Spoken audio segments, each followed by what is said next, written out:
All right, Pelosi lighting up social media as queen of the clapback. A modern art installation demeans the first daughter, and 10-year-old Cub Scout taking a knee. Joining us with all the details, Raymond Arroyo, Fox News contributor, New York Times best-selling author of the upcoming book, almost out, Will Wilder, The Amulet of Power. Raymond, now Pelosi did her very best to steal the president's thunder last night, but it's the clapback that's getting all the attention. We're hitting the news that all of you really need to hear on Fox. Well, but a lot of people didn't see this. Anyone who watched the State of the Union and is familiar with Speaker Pelosi's attempts to kind of steal the focus all evening realized that she's perfected the art of subtle contempt. Or maybe she just needs some Fixodent. Whatever the case, she was gnawing on something in her mouth all evening. Was it a Luden's, beef jerky? We may never know. Several times she pulled out what might have been a large menu, and she looked like she was trying to decide whether to have the foie gras or the pea soup, or maybe she's reading Obamacare. We don't know yet. Brown rice. But now, Nancy Pelosi's mouth tick seems to be catching. This is Kamala Harris, Laura, reacting to the president's calls to put coyotes out of business at the border. Look at her mouth. Oh, she's doing the same She's got the mouth tick. But nothing quite, I know, it's spreading, but nothing quite caught the attention of Democrats as this moment at the State of the Union. It's being called the Nancy clapback. Watch.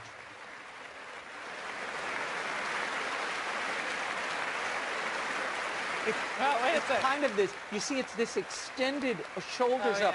Now, they're reading a lot into this. Pelosi's daughter, Christine, took to Twitter to say, oh, yes, that clapback took me back to the teen years. She knows, and she knows that you know. And frankly, she's disappointed that you thought it would work. But here's a clap for you. Why do we care about what Christine Pelosi's, walk down memory lane with mommy is all about? I'll tell you what this is really about. She was a scold then, and she's a scold now. The Washington Post had an article on this, the exquisite shade of Nancy Pelosi's applaud.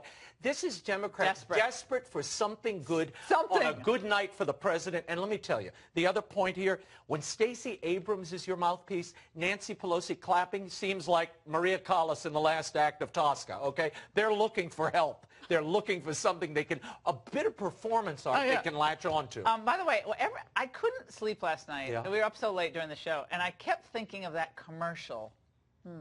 What was it? Ken French is the world-class clapper. 721 claps a minute. With the clapper, I only need 2 claps. Clap on, clap off. Claps things on, claps things off. So when they lose the majority of the House in 2020, she can be the new clap-on. I also thought maybe it may not be anything conscious. She might have just been kind of osteoporosis or something, and she's just clapping. It might just be the way she claps. Anyway, Laura, there is a new exhibit, talking of performance art exhibit, that just opened in Washington. It's called Ivanka Vacuuming. That's right. An Ivanka Trump lookalike is in a gallery, and patrons are invited to throw crumbs of her, trash, that she will vacuum up. The gallery says, quote, Ivanka vacuuming is simultaneously a visual celebration of a contemporary feminine icon, a portrait of our own relationship to that figure, and a questioning of our complicity in her role-playing. You know what I discovered about this cultural DC, the group putting this on? Not only is it sexist and misogynist, this group is taxpayer-funded. They got $120,000 in government funding in 2016. Imagine if they put Michelle Obama and people were encouraged to throw produce at her in a garden. Or, let's say, Hillary Clinton, where you throw email servers at her and she picks them up. That would be seen as what it is, sexist, misogynist, and inhuman. This stuff should not stand. This is really awful. I never was big into performance art. Me neither. I came from an acting background. I don't know. It's always the performance. No. It's always like there's like a woman with a red dot on the wall, and she stares at it. How is a woman vacuuming art? This is called domestic chores. We have to do this. We all do this. It's idiotic. And they did it to Michelle. There'd be protests out front. You're right. Now, finally, a Cub Scout. Wow, my kids were in Cub Scouts. See him right there? He's a cutie. He took a knee at a city council meeting in North Carolina during the national anthem. Local media picked up on the story. The kid and his father explained the stunt this way.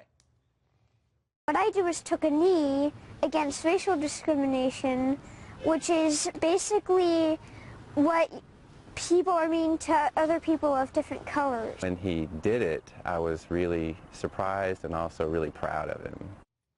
the father discussed this with him beforehand. Yeah, and he says, and the city council said, I'm glad the kid exercised his conscience. This is not conscience. This is propaganda and political child abuse.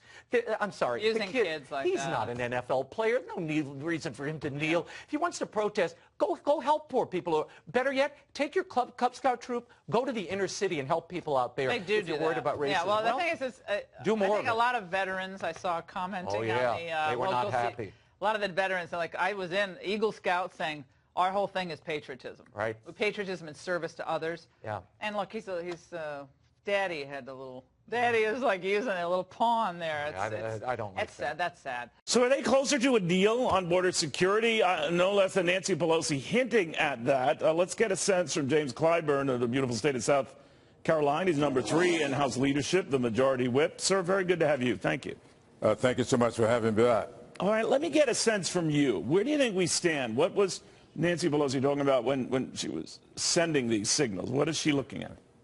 Well, I don't know what signals Nancy may have sent, but I know what I've been saying from the beginning. We don't have anything against a wall so long as a smart wall. I've defined what a smart wall would be, one that would use drones to make it too high to get over, one that would use X-ray equipment to make it too wide to get around, and we use scanners to be so deep we can't burrow under it. That, to me, would be a smart wall. And having said that, I do believe that we have to put in infrastructure, reinforce the fencing that may be already in place, especially at the ports of entry. We need to upgrade these ports of entry and make them welcoming and equip them with the equipment they need, the technology that they need, because 90% of all the drugs coming into the country are coming through the ports of entry that are ill-staffed and people are ill-prepared. But and you don't have a problem, sir. About. I apologize. You don't have a problem with a wall per se. Well, I'm against a concrete 30-foot high So's the president. monument. He's moved on to steel and slats and intelligent, dividers and all that. So you're closer to the same page there, I guess. Well, we may be. Yeah. I'm all for using the information that comes from the experts that hopefully we will employ to tell us what's the most effective way to secure our border. That's what we want to do. And that's what the president seems not to want to do. Why I should don't know. we have... He has talked about that, but let me ask you, sir, just to be clear, there was a point when Nancy Pelosi had called a wall immoral. Do you believe that a wall is immoral? She was talking about a 30-foot high concrete wall. If you recall, at the time she said that, that is what was on the table. The president has since taken that off of the table. So when as she was talking about a wall being immoral, she was talking about a 30-foot concrete wall. I didn't get that at the time, but that's fine. Well, that's what I got at the time. I don't know. Sure. Okay. Now, she has also said to the Democrats who sit on this conference committee, sir, that, not to feel any pressure. I'm paraphrasing here. Whatever they come up with is fine, and then they'll vote accordingly. Is that the sentiment? Or any of the Democrats on the committee under a certain notion that if they dare vote for something akin to a wall or whatever you want to call it, she's going to slap them down, or maybe you might slap them down? Nobody's going to slap anybody down. What we want these people to do is work in a bipartisan way to reach common ground. If they were to reach common ground in that committee, that conference committee, I don't see anybody on our side being against approving their work product. Interesting. But so long as there's common ground, why would we put a committee together, they work hard, come up with something they all can agree on, and then we sit here and slap them down? I don't think so. Well, it's happened in the past, right? Not with just Democrats. Sure. It's happened with Republicans. That is the way things sometimes turn. But, Congressman, how do you think the president might or might not have fostered this process? Last night, he didn't mention declaring an emergency. He didn't mention the word shutdown. He did sort of put everything out there and not to come with a hard and fast, black and white, his way or the highway approach to this. What did you think of that? Well, I thought what he did regarding that last night was very comforting, and I hope that he will stay there. But you know, he was there before and double-crossed everybody, including McConnell, and just walked away from what he had already agreed to. So let's just hope that he maintains that civility on this subject as we get to a conclusion on it. You know, Congressman, much has been said about each party as kind of captive to the extremes within it, and whether it's the president and his base, or when it comes to Democrats, your party on the far left, that they're kind of calling the shots here and maybe holding Nancy Pelosi to this very tough stance. Now, that seems not to be the case as much if some of these signals you're talking about are true. But what do you think of that? Whether it's Congresswoman Cortez or some of these others, that they're kind of ruling the roost, are they? Absolutely not. We have a caucus that is a Democratic caucus in more ways than one, big D and small d. And we are going to be Democratic in our approach to this. Nancy doesn't rule the caucus. The left wing of our party does not control the caucus. Right. We have a caucus that will function democratically in more ways than one. Congressman, I'd be remiss if I didn't mention what's going on in Virginia. You're probably well aware more than I that the governor, Ralph Northam, he's still in office. He's not resigning over these pictures that popped up from a yearbook back in '84. The lieutenant governor, Justin Fairfax, has been accused of sexual misconduct. He, too, not going anywhere. You know, and I could talk about the attorney general there in the state also acknowledging controversial pictures in his yearbook that date back to 1980. The fourth person in order in that state, if those three individuals resigned, as a Republican, and assuming he doesn't have such controversies, would you support the Speaker of the House of Delegates, Republican Kirk Cox, becoming the next governor of Virginia? Well, I don't think we should get out in front of this process. I think that the process ought to be allowed to work. All these issues are serious issues, both regarding blackface, involving Me Too. These but things should are any serious. One of those three, given some of these controversies, really even be in the offices they're in right now, if you had your way?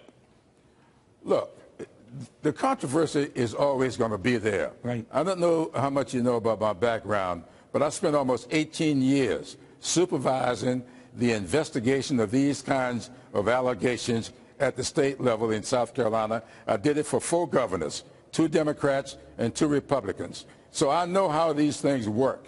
We ought to let due process take its course, and then we ought to then act once that's done. Take all these allegations seriously, investigate them, and then make a decision afterwards. I would not get out in front of this and speculate on what should or should not be the case going forward. But if it ended up with a Republican taking over the State House, how would you feel about that? Well, I would not feel good about that. My goodness. I would not feel good about the governor having to leave the office.